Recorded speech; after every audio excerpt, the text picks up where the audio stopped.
This is ISN Podcasts. My name is Ralf Stamm. This week, the ISN examines military hard power.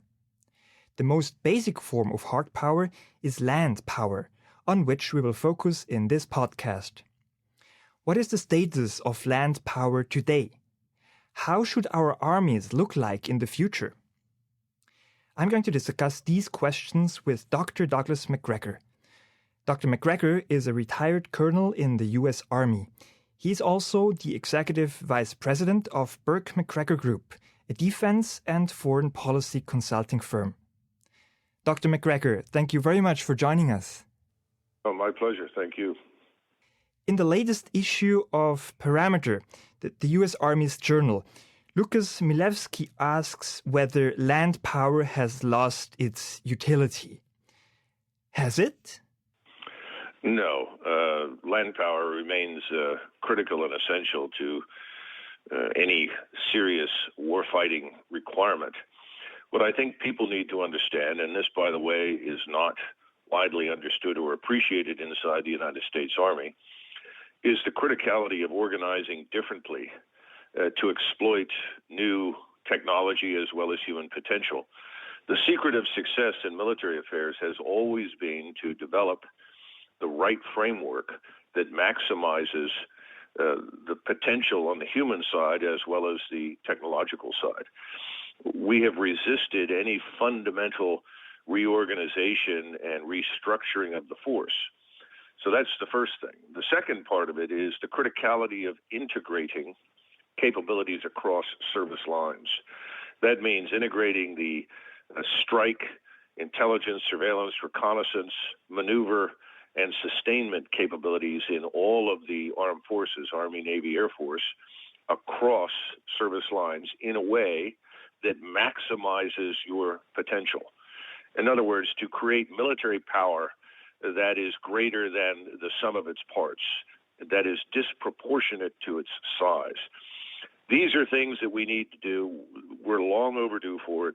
We continue in the United States with our armed forces to live in a version of the World War II force structure.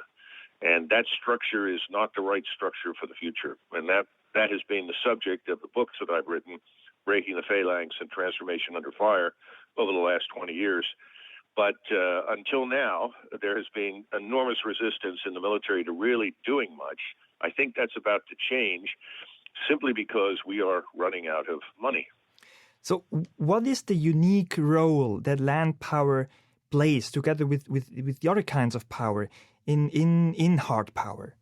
Well, inevitably, unless you are willing to commit forces on the ground in some form within this larger aerospace naval framework, you are not going to compel your adversary to confront the very real probability that his government is going to vanish.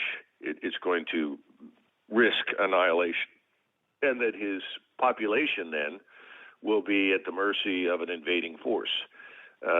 This is something that I think people fail to realize, that we've seen this over and over and over again whenever we have relied excessively or exclusively on what I would call standoff bombardment, when we have chosen to simply drop bombs in great numbers. It hasn't worked very well. In 1942, General Arnold, who subsequently became the first chief of staff of the United States Air Force, at the time he was the head or chief of the United States Army Air Corps, when he arrived in England in 1942 with Eisenhower, he was so enamored of the enormous capability that we had in the bombing community, he was convinced that we could defeat the German armed forces without ever landing a single soldier in France. And of course, we know that was not true, and it was an impossibility. So short of the use of nuclear weapons, which of course don't generally have a great deal of military utility because they tend to destroy everything and they put everything at risk, both your forces as well as your adversaries. So short of the use of massive nuclear strikes, you're going to have a ground force that compels that adversary to confront the real possibility that his government, his leadership, his control over his respective population is going to be destroyed. Let us now move to the characteristics of armies in the future. Let me quote from a recent article you wrote. You argue, quote, "It is time to stop investing scarce funding and resources in land warfare systems that assume the only future threats are from heavy machine guns, grenades, and mines," unquote. But isn't that exactly the kind of warfare the US and other Western governments have been involved in recently? Do you expect no more Iraq or Afghanistan type of wars in the future? Well, your listeners may not be aware, but spend several $100 billion to equip Army ground forces with what I would call paramilitary police capabilities. Instead of mounting them in tracked armor with significant protection and firepower, we began to put them into wheeled vehicles. The assumption being that we were going to be the friendly occupier, that we were going to win hearts and minds while we were directly governing people who were hostile to us. And as a result, our investment in other more useful capabilities, our investment, frankly, in training to deploy and fight effectively as part of a larger joint warfighting organization have suffered significantly. The second part of your question is very important. Is this what we should expect for the future? Again, I think your listeners will appreciate the fact that the fighting we've done, with almost no exception, I would say perhaps 1991 is the only exception. Virtually every contingency, every operation we've engaged in is something that we opted to do. It was not forced upon us. In other words, these were wars of choice or conflicts of choice, if you will, whether it was Vietnam, Afghanistan, Iraq. Now, some people would say we were compelled to attack in Afghanistan after 9/11. Well, that's true, but there were very few people in Afghanistan who were of any interest to us. And so instead of focusing narrowly on the people who genuinely were the enemy, we tended once again to treat the entire country as potentially full of enemies with catastrophic results, bringing on a fight that we otherwise didn't need to engage in. In Iraq, obviously, there was no particular reason that we had to intervene. There were many justifications provided, but ultimately, Iraq turns out to be something very similar to Vietnam. Again, it was based on a lie, and we used all the wrong instruments in all the wrong ways, precipitating, this disaster that we could have otherwise avoided. So I guess what I'm saying is that when I'm talking about grenades and machine guns and so forth, we can handle those. We've always been able to handle those. But we got into the business of starting to configure Army combat forces as paramilitary police forces to perform a mission that had no chance of success in a place where we were not wanted. Those are the kinds of things that we don't want to do in the future. I hope that after this catastrophe, the United States will not repeat these mistakes again. Wouldn't the U.S. Marine Corps be a better model for future land forces than for example, the U.S. Army? Well, the Marine Corps is extremely light. It's essentially a very large group of riflemen. They're organized almost exactly the way they were during the Second World War, with a few additional machine guns and grenades. They are extremely vulnerable to very heavy casualties in a fight with anyone who can fight back. And again, I would remind your listeners that we have not confronted since 1991 an enemy with armies, air forces, air defenses, or any naval power. The last time that we faced an enemy that had any capability at all was in 1991 when we fought the Iraqi armed forces. And even then, the Iraqi armed forces, as your readers or your listeners undoubtedly are aware, were extremely weak. In my book, Warrior's Rage, The Great Tank Battle of 73 Easting, I compared the Iraqi army to the Italian army of 1940. It simply wasn't terribly good, and their weapons were of an inferior quality. So if the Marine Corps has utility, the Marine Corps' principal utility and its historic focus has been at what I would call the low end of warfare. If you want to intervene in Fiji and suppress the natives, the Marine Corps is adequate. If you want to intervene in Haiti, intervene in Guatemala and suppress the local hostile elements, the Marine Corps is fine. But if you're going to fight the Turks and the Turkish Army, Air Force, naval forces, if you're going to confront them in Syria or northern Iraq, the Marine Corps will be annihilated very quickly. The second thing is that the Marine Corps sees itself in unrealistic ways and portrays itself unrealistically as far more capable and robust than it is. The Army is the force that brings decisive combat power. We have the mobile armored forces that are the heart of offensive combat power on land. The lethality of weapons has grown to the point where if you are in a fight with another nation state that has real armed forces and you do not have armored forces with significant firepower and tracked mobility, you are going to sustain casualties on the scale of the First World War. And that's something that we can't afford to do. So that's what the Army brings.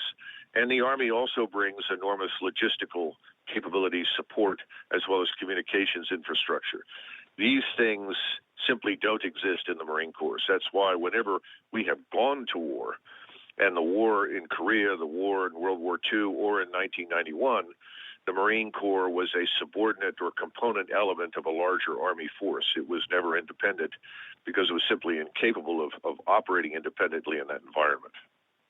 Now, this brings me to the question whether you expect any large-scale land war in the midterm, in the future. Well, I think we should expect large-scale warfare in the future. The question is, does the United States have to be part of it? I mean, historically, our principal advantage is that we, like Great Britain, are an island. We are remote from most of the continental conflicts and wars that have ravaged Europe, Asia, and Africa for centuries. The British, of course, in 1914 chose to enter World War I with catastrophic consequences for Great Britain. The British did not have to fight in World War I. We did not have to fight in World War I, but we did. When you make these kinds of decisions to operate or behave like a continental power, which is what we and the British did in 1914 and 1917, then you have to expect to confront major armies like the German armed forces, Austria-Hungary, and so forth. Will we do that in the future? Well, we have to accept the possibility that we could be drawn into a conflict that we might otherwise choose not to fight. You don't maintain powerful general-purpose armed forces simply because you want them or they are the trappings of greatness. Armed forces are expensive. The nation rarely profits from them. They're a sunken cost. There is no economic benefit to maintaining massive armed forces. So what you try to do, or historically what we in the United States have tried to do, is maintain what we consider to be a hedge against the possibility that we might have to fight. So how much do you maintain is the question. We are first and foremost an aerospace and maritime power.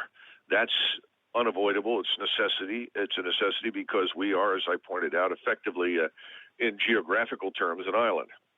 We only maintain enough land power that if we are compelled to intervene, preferably within the framework of an alliance, not independently, as we've done recently, then we can be effective in bolstering that alliance and helping it to achieve victory. Americans, even now, tend to forget that whenever we fought in the 20th century, whether it was Korea, World War II, or World War I, we did not fight alone. We always fought within an alliance framework. And our forces reflected that. That's why instead of maintaining 1 million men in the United States Army, we've chosen normally to maintain 400,000, 500,000, or 600,000 because we saw ourselves as bringing critical capability to an alliance fight, but we did not see ourselves as the only engaged force. So I think the last 20 years have certainly left a bad taste in Americans' mouth mouths, particularly the last 10. And I think we've seen the end of that sort of thing for a long time. And the question now is, what sort of land force do we want to maintain for the future? How large should it be? And how should it be structured and organized to operate? Those are critical questions. We haven't answered them. I've answered them in 2 books. I have strong views on that. I think that we can be very effective on land within this joint force structure. But the key to success increasingly is integration and our ability to operate in a mobile, dispersed environment. And again, these are things that we have not really come to terms with in the United States Army, or for that matter, even in the Marine Corps. You mentioning the U.S. acting, within alliances brings me to the question of how to deal with shrinking budgets. And there is an idea that a way of dealing with smaller budgets would be to merge armies into multinational or regional forces. Would that be an option for you? No, I don't think so. I'm not sure it's a serious option in Europe either. There was a German general with considerable experience in the Second World War whose name escapes me. It could have been Manteuffel. I simply don't remember at this point. It's been so many years since I read his remarks. He set forth a plan for a multinational European force in roughly about 1950, 1952, which was actually pretty good. But I think we have to understand that the foundation for what you call a multinational force requires certain things. First of all, you have to have a serious political consensus and the perception of the critical need to cooperate on that scale against a definite threat. There is no definite threat that you can point to today in Europe or the United States or anywhere else that justifies the kind of close cooperation, certainly integration on the operational level, and then cooperation on the tactical level that is necessary. You've got to have a common language of command. People would either have to entirely, in a place like Europe, everyone would have to speak English or, frankly speaking, German. The Germans are the largest contingent of Europeans. They are the central power. So that might make sense to some, but obviously there are many for whom it would not make sense. And then you have the enormous differences in culture that are difficult to overcome. If you want to look at an example of a multinational army that actually performed pretty well under extraordinarily difficult circumstances, I think the Austro-Hungarian army of the First World War is not a bad model. But again, the language of command was German, and everything was directed by German-speaking people, despite the fact that almost 75% of the troops and the forces employed were not German. Creating that kind of cross-border capability in today's world, I think, is extremely difficult. So the best that you can hope for in the short run is to build command and control on the operational level.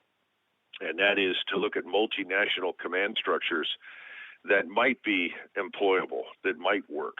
But again, if there's no political will, if there's no sense of shared threat, it's going to be very difficult to achieve that outcome.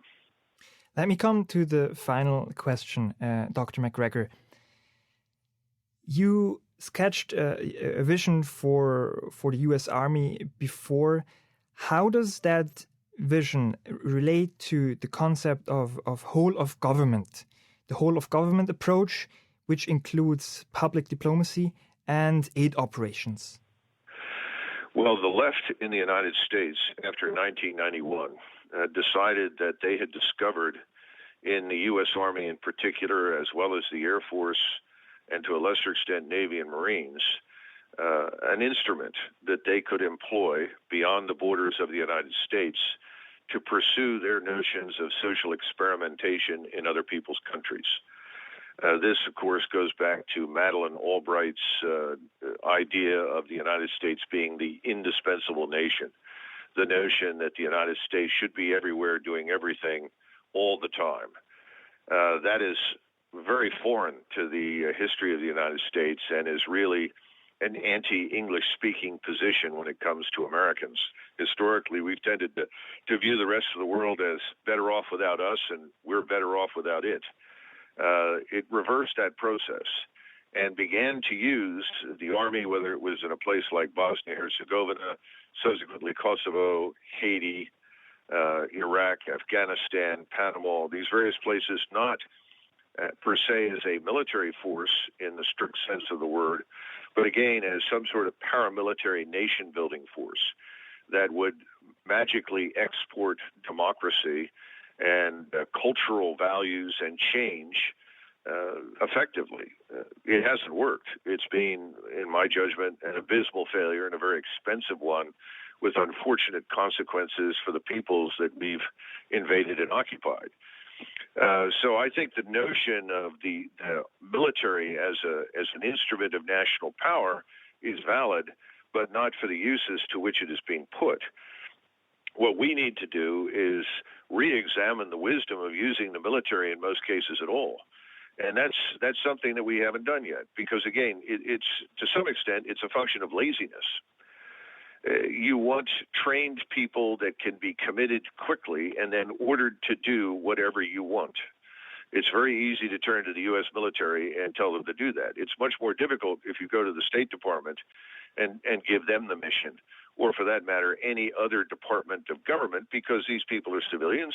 And frankly speaking, the overwhelming majority of American civilians have absolutely no interest in being sent to Central Africa, Southwest Asia, Northeast Asia, or anywhere else to do the kinds of things that the left in the United States has advocated.